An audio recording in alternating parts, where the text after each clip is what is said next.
Hello, everybody, and welcome back to Mind's Worth Meeting. My name is Kenny, and today I have the pleasure of being joined by a longtime client of us here at Stern and Farient Advisors Leader of Business Development and Marketing, Randi Caplan. Randi, thanks so much for joining me. Well, thanks for inviting me. I'm thrilled to be here. Great. Before we get into your experience and, the things that we're really here to talk about, I do want to lead off with something a little bit out of the blue, but it's very interesting to me, and I've heard about it through, my coworkers here. This trip that you took with Robin Farient, the CEO of Farient, to the top of Mount Kilimanjaro. Just tell me how that kind of came about and what that experience was like. So about a year ago in July, Robin called me and she said, "How would you like to climb Kilimanjaro?" And I said, "What do you mean?" She goes, "Climb Kilimanjaro." She said, "There's no double meaning here." And I said, "Okay." So she said, "I will organize the trip." And she goes, "Do you want to do it?" I said, "Absolutely." So she organized the trip, and it was phenomenal. We spent 8 days basically working our way to the summit. It's not that, it's hard, but it's not that hard. The hardest day is the summit. And Robin was amazing. And I'll tell you what, I've never shared a hotel room with our CEO. So the idea that we were going to share a tent for 8 days was a little bit daunting, but it was phenomenal, and I would absolutely do it again. Yeah, that's awesome. Are you an avid hiker? I am. I mean, actually, you must be to do that, right? You can't just jump into hiking with Mount Kilimanjaro. Well, we trained. I did Machu Picchu in June, and I've done the West Highland Way in Scotland, and I grew up in the Adirondacks. So many of us have climbed the 46 peaks of the Adirondacks, Mount Marcy many times, and then the list goes on in a descending order of the tallest to the least tall mountains. Awesome. That is pretty incredible story. So yeah, I mean, we can jump right into kind of, what we're here to talk about. And I think, first, can you just speak a little bit more to your experience, your career, and kind of how it led you to your current role as leader of marketing and business development at Farient? Sure. So I started out in entertainment. I was a literary agent. I actually started out in a mailroom of a large agency and worked my way up to an agent's desk. Probably one of the most feared and best agents in the city. So I learned a lot for a long time. I moved on, became a literary agent representing writers and directors. And after a few years of that, I really didn't like it. It felt like you were in final exams all the time because the reading lists were so long every weekend. I mean, you always went home with a stack of scripts. It was more than I wanted. It took the joy of reading away from me. So I didn't want to do that anymore. I looked into consulting, and I started at Ernst & Young. And I was at Ernst & Young for about 7 or 8 years and worked in marketing there and worked closely with technology and the life sciences team. So I learned a lot about biotech, life sciences, medical device. After Ernst & Young, I went to Deloitte Consulting and worked closely with their marketing team and led the global technology marketing group for Deloitte and worked with alliances. I did a lot of work with J.D. Edwards back in the day. Mm-hmm. And I came to Farient in a rather circuitous way. I saw an interesting article in January of 2010 where Robin Farient was quoted, and I really wasn't familiar with executive compensation at all. And it was an interesting quote. I thought, I'd really like to meet this person. And cut to the chase. In April, there was an opening for a marketing person. She was growing the business, and I was hired. I started April 22nd, 2010. Mm-hmm. Robin's book, Fair Pay, Fair Play, Aligning Performance and Pay, came out April 24th, 2010. And the rest is kind of history. We built I think we built a terrific practice. We have phenomenal partners and a data team that's in Louisville, Kentucky, and a lot of proprietary methodologies. All this has come to fruition in the last 12 years. Mm-hmm. Yeah, so we're coming up on, I guess, the 13-year anniversary of you joining Farient, Yes. as well as the release of the book in, a little over a month. So, maybe some of our audience, like you were in that situation, wasn't familiar exactly with the world of executive compensation. Can you just take us, give us kind of a high-level overview of what that world is like, and kind of how your day-to-day role in marketing and business development plays into the business of Farient as well? Sure. Executive compensation is very interesting because it really umbrellas how an organization operates. So we think of it as one of the key factors of governance. And everyone pays very personal, even if we say it's not, it is. And at the executive levels, people are paid a lot of money. So how is pay fair for the executives and fair for shareholders? That's an important point. So what we do is we look at strategically, what are the company's objectives, and how does pay motivate the executives to achieve the strategic goals of the organization. Mm-hmm. Additionally, you want to be able to attract and retain the best talent in the market for your business, and pay helps you do that. So much pay is based on performance. So you will have very specific metrics that people need to achieve, and we help set those up. We help organize them. We help determine what they are. We look at other companies that are similar. They may be similar because they're in the same business, they're the same size, they have the same business strategy, whatever that is, and determine, again, pay from that perspective. So we come up with a pay philosophy. We figure out, where are they going from a percentage perspective? Are they in the 25th percentile of all companies? Are they in the 50th percentile? Are they in the 75th percentile?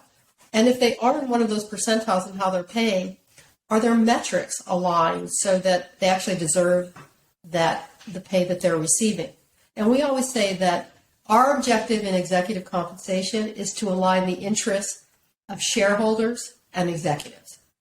And Randi, just to kind of take a look at, how your role has evolved over the last 12 to 13 years at Farient, as kind of emerging, factors in the whole executive pay conversation like ESG have evolved. How has your role as the leader of marketing and business development evolved, as well as really the firm as a whole? How are you kind of staying on top of these current issues? Sure, and I'll try to make this a short answer, which will be tough. When I joined the firm, Dodd-Frank passed about 4 months, passed in July, I joined in April. That was a game changer in so many ways. And it was a game changer because there were several provisions of Dodd-Frank that are on the books today. For example, say on pay. Nobody wanted to fail their say on pay vote. So that was really a turning point. Pay for performance alignment was one of the provisions that didn't pass until recently. Clawbacks. There were several provisions of Dodd-Frank that no one knew exactly when they would pass. However, the say on pay passed very quickly. So we became very entrenched in say on pay. In fact, in 2011, the Council of Institutional Investors asked us to partner with them to do a research analysis on why investors voted no. And that was super telling. And that really created a wonderful foundation for us. Because why did they vote no? Because pay and performance weren't aligned. And by the way, as we talk about the evolution of executive compensation, one of the things that still isn't working well for investors is the whole concept of pay and performance. So we have looked at all aspects of pay, from linking metrics to performance, whether it's financial metrics that can actually be measured, looking at non-financial metrics, which are often part of the strategy. And over the years, and it does tie back to politics. So often when it was Obama, there were a lot of regulations that were in place. Mm-hmm. Trump did not remove all of the regulations. Say on pay is still important. But again, it lagged. So recently, though, Gary Gensler has incorporated more ESG metrics, clawbacks. Now it's pay versus performance, and the disclosures on that are not only time consuming, but can be very expensive for companies. And, we're definitely here to help companies do it correctly. Mm-hmm. Just thinking about ESG, it's very popular. We brought over an ESG expert from ISS named Brian Bueno. Brian was with us in 2012 and 13. He left to go to ISS around, I want to say 2015, came back about 14 months ago, and has been a real game changer in terms of us bringing the very best ESG thinking around disclosures and how companies should incorporate that into their pay programs to our clients. Mm-hmm. That makes a lot of sense. And Randi, just to dig into your background a little bit more, as a marketer, you mentioned that you started kind of in the entertainment, maybe more consumer-oriented field, and shift into more legacy kind of consulting firms, and now also at Farient. What would you say to someone who maybe, when you think of marketing, a lot of people think of television ads and things like that. If someone was a young marketing professional, right?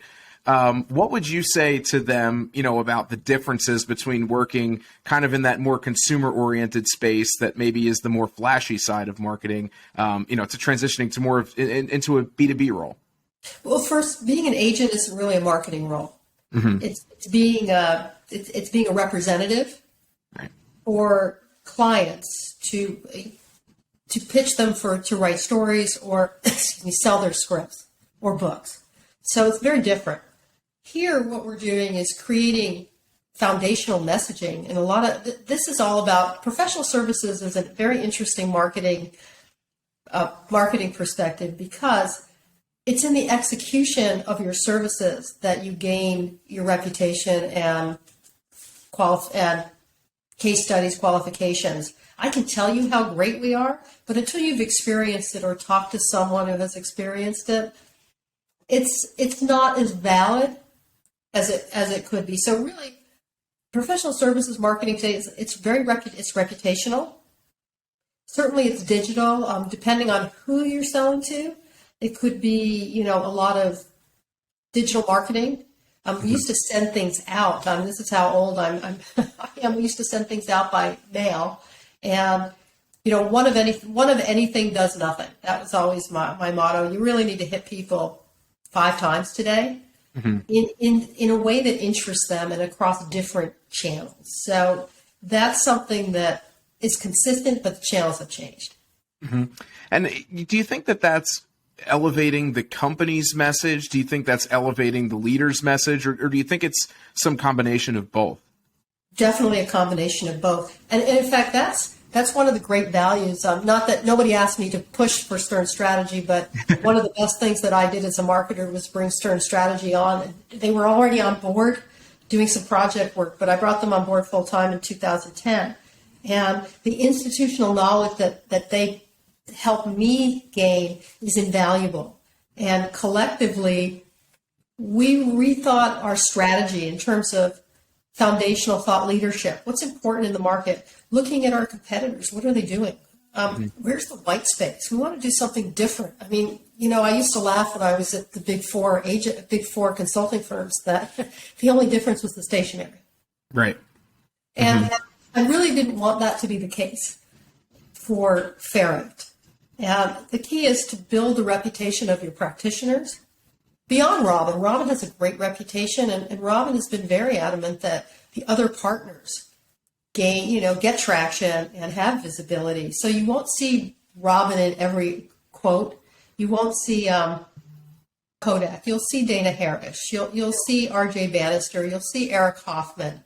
You'll see Brian Bueno. You will continue to see. You'll see me. You'll see a variety of our practitioners in the market talking about things that they know a lot about, whether it's data, or how to use data, or going beyond data to inform decisions. Yeah, and I think that's an interesting point that you bring up is, a lot of legacy companies, at least, through my own experience and, interacting with them in different ways from like a PR perspective, right?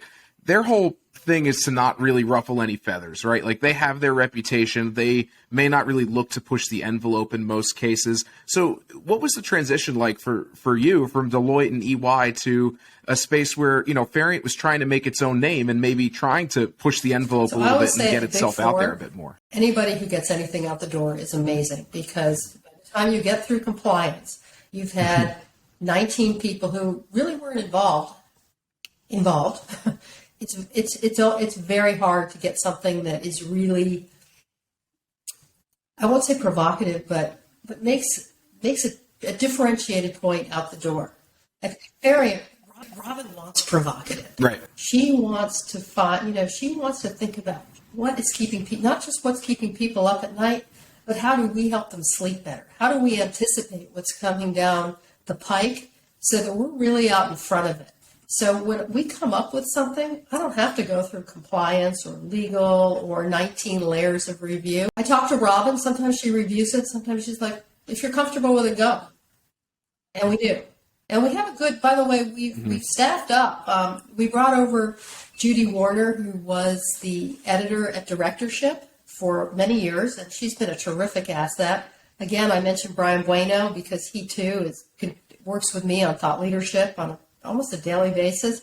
And our DAT team, our data analytics team, which is in Louisville, Kentucky, we have 6 people working on collecting data and thinking about what trends are coming up from the data so we can write stories about those long before anybody's thinking about them. No, I think that makes a lot of sense. And, I think that a lot of times, the types of clients that we work with are ones that, we want to push to, make that to put that provocative message out there because, it's just in today's, media landscape and just in generally speaking, how busy people are and how much information they're consumed with, that's going to be what sticks with them is something that makes them open their eyes, and see maybe the world or see something, an issue a bit differently. And I know, a big piece for Farient has kind of been that, the ESG report that you guys put out every year. I don't know if you can speak a little bit more to that and kind of how it's been a game changer. So Farient is a founding partner of the Global Governance and Executive Compensation Group. And we have 7 global companies across 5 continents that are independent and basically focused on the same types of clients. Our client list includes Fortune 100, private equity, and so too do theirs. And we do a lot of work together. We do basically. I like to say we finish each other's sentences.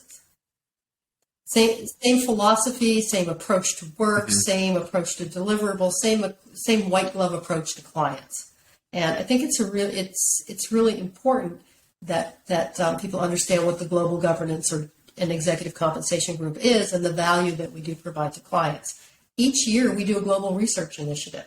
We started back in 2016, and at that time we looked at stay on pay, we looked at governance, we looked at board structure, we looked at shareholder engagement, and the following year we looked at investors and how investors are thinking about the corporations that they're evaluating.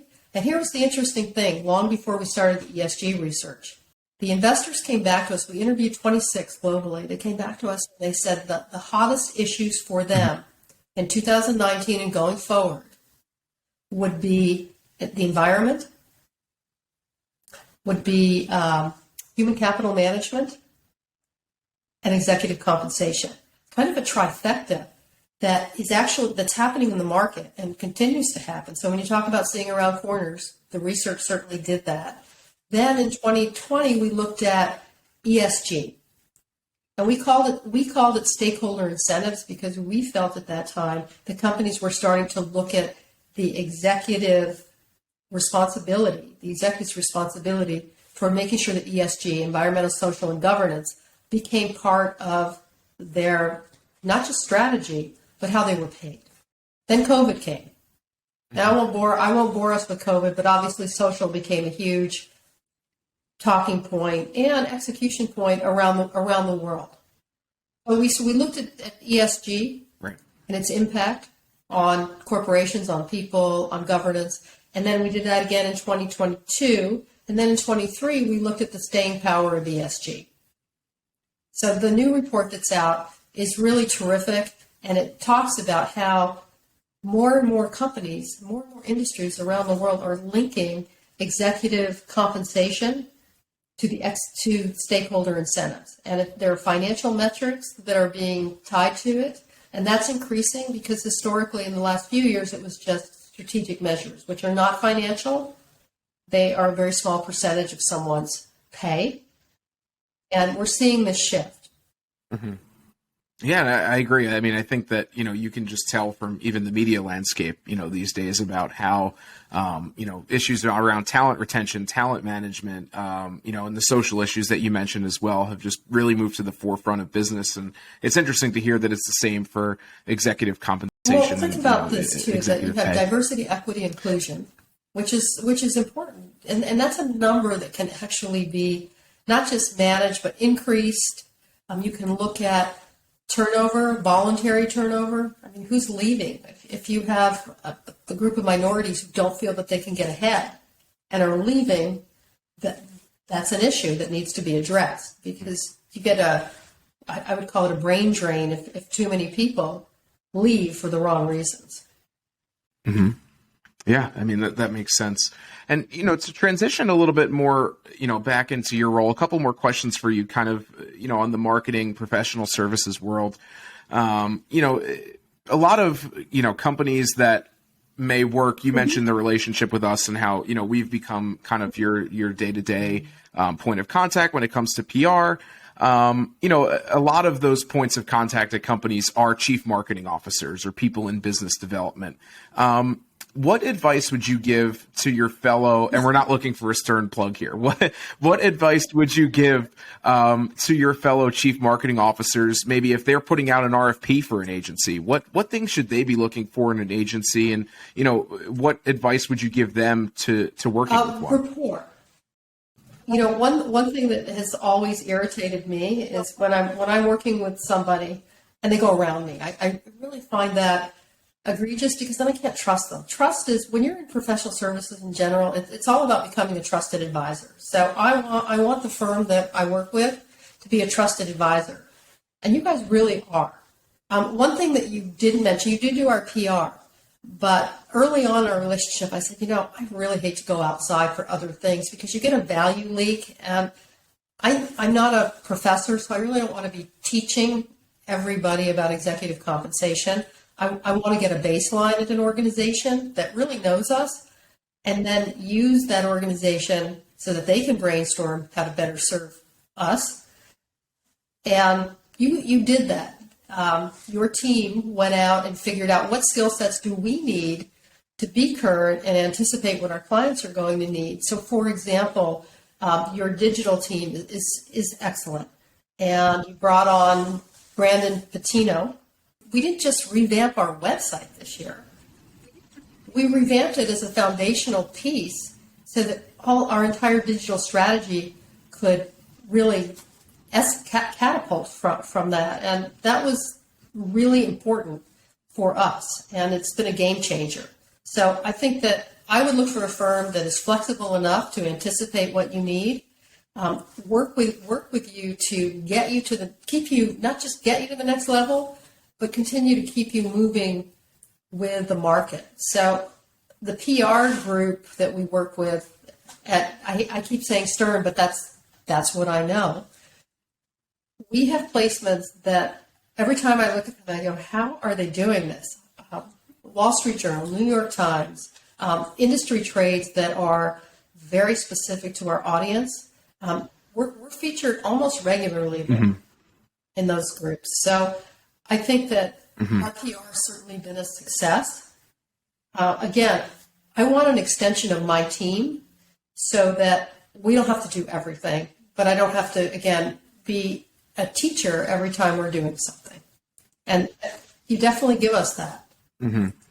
Yeah, and I think that makes sense. As PR professionals and marketers, I think we probably understand that, especially today, like, no program is really launched out of like a shoebox. There's no kind of standard way to put things into practice. So like you're saying, building up a rapport and having a partnership where, the firm really seeks to understand kind of your business needs and, the things that you really want to be saying, and not approach it the way that they want to, but learn how you want to approach it and, give you the best advice on implementation, I think. Exactly. Is something collaboration is key. And I love that I get to learn an awful lot from you all. And it's very easy to get comfortable or forget what you used to do well. And I certainly appreciate that you guys keep me on my toes. No, that makes sense. Randi, one more question before we jump into a quick lightning round. But do you have any, is there one question that you wish people asked you more often about your expertise, your work career, any advice that you can give, and how would you answer that question? That's an interesting question. I think that build a network. I'll tell you, build a network. Beyond the walls of your organization, I think LinkedIn is a wonderful tool in that it keeps you in touch with people. One of the things that I pride myself on is I have friends and acquaintances for, decades. And I keep in touch with them. And each morning I go through LinkedIn and I go, who should I send a quick text to? Just check in. Hey, I was just thinking about you. And the reason is that I never want to have to reach out to somebody when I need something. I want to be able to always reach out to just a friendly hello, how are you? And very sincerely, I'm not looking for anything. And the other thing is when you do it, there are many opportunities to do favors for people.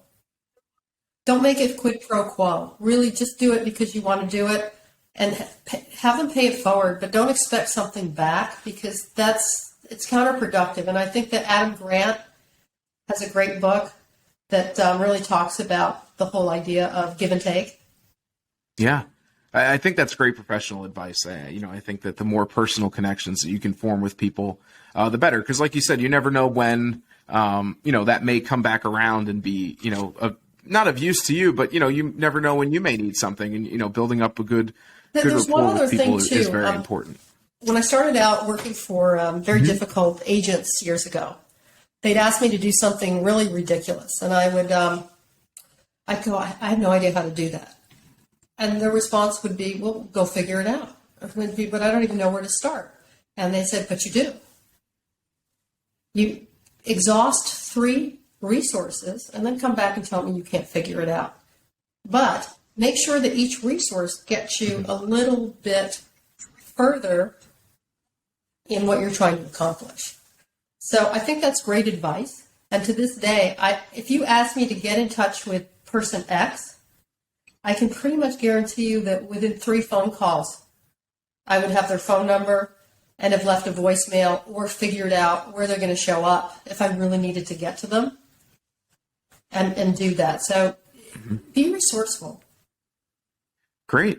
And before we let you go, we do have a couple of quick lightning round questions. As you probably know, March is Women's History Month. So the first 2 episodes, we're interviewing women and we want to hear, just their own personal stories about influential women in their life. So the first question for you is, who has been the most influential woman in your life? I think it would be unfair not to say my mother, right? No, yes, my mother's amazing, and she was an English teacher, incredibly well-read, super smart. I remember many years ago, and I'm going to date myself, but one of the coolest things that I was just thinking about this, Geraldine Ferraro was nominated to be the vice president many, many years ago. I remember my mother coming in. I was very young, and she said, now you can be president. And I thought that was such a cool thing to say, and it really established for me that I could do anything. What's the best piece of advice that a woman ever gave you? Think about your network. Great story. Years ago when I was working for a very difficult agent, there was a celebrity who had a huge issue. And they were running over on a movie, and they needed the company to give them a break in time. And there were a lot of relationships at the senior level, but people were too prideful to go and ask for help. It cost the company a lot of money that it didn't need to. So I remember getting called in. I was in my 20s, and the agent said to me, she goes, the most valuable lesson I'm ever going to give you is ask for help. Don't try to, when something starts moving in a direction where you can't bring it back, go ask for help. This problem didn't need to exist, but these 2 guys refused to come together and figure out a compromise. So I thought that was, and to this day, I ask for help. I don't wait until I'm buried Yeah, better to stay on top of problems with others. And finally, maybe this is the same advice that you just gave, but is there a piece of advice that you would give to a young woman today? Figure out what you want to do and be resourceful in how you can start doing it, because it's harder. I think it's harder to break in today. Back when I did go to school, but back when I started in entertainment, you did not need a college degree.